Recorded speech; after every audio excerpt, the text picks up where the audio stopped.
இறைவனிடம் பரிந்து பேசும் புனித அந்தோணியாரே, புதுமைகளை புரியும் எங்கள் புனித அந்தோணியாரே. இறைவனிடம் பரிந்து பேசும் புனித அந்தோணியாரே, புதுமைகளை புரியும் எங்கள் புனித அந்தோணியாரே. சரணமையா சரணமையா உந்தன் பாதம் சரணமையா, சரணமையா சரணமையா உந்தன் பாதம் சரணமையா. இறைவனிடம் பரிந்து பேசும் புனித அந்தோணியாரே, புதுமைகளை புரியும் எங்கள் புனித அந்தோணியாரே.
உந்தன் பாதம் சரணமையா, சரணமையா சரணமையா உந்தன் பாதம் சரணமையா. இறைவனிடம் பரிந்து பேசும் புனித அந்தோணியாரே, புதுமைகளை புரியும் எங்கள் புனித அந்தோணியாரே. இறைவனிடம் பரிந்து பேசும் புனித அந்தோணியாரே, புதுமைகளை புரியும் எங்கள் புனித அந்தோணியாரே.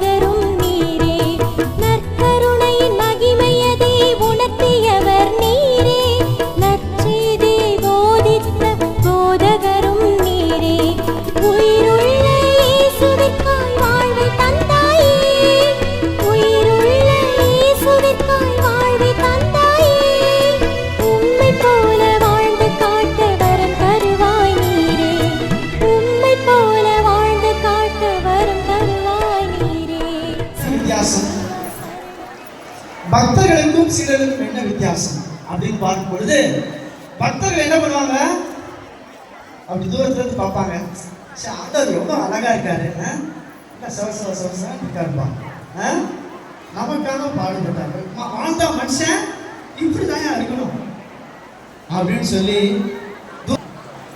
ஆண்டவரை பின்னே செல்வோம், ஆண்டவரை பின்னே செல்வோம்.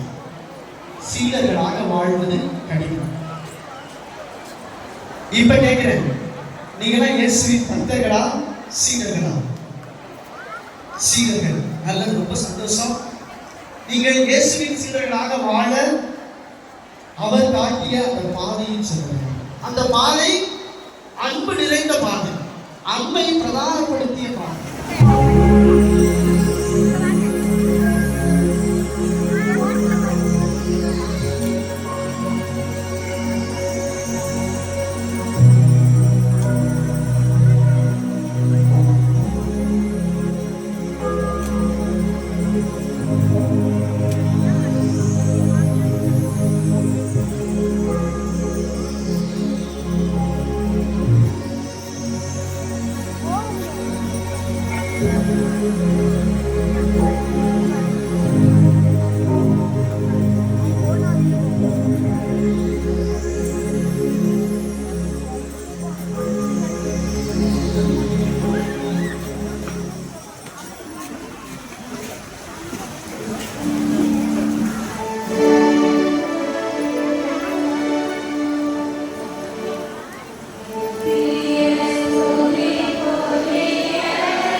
இல்லாமல்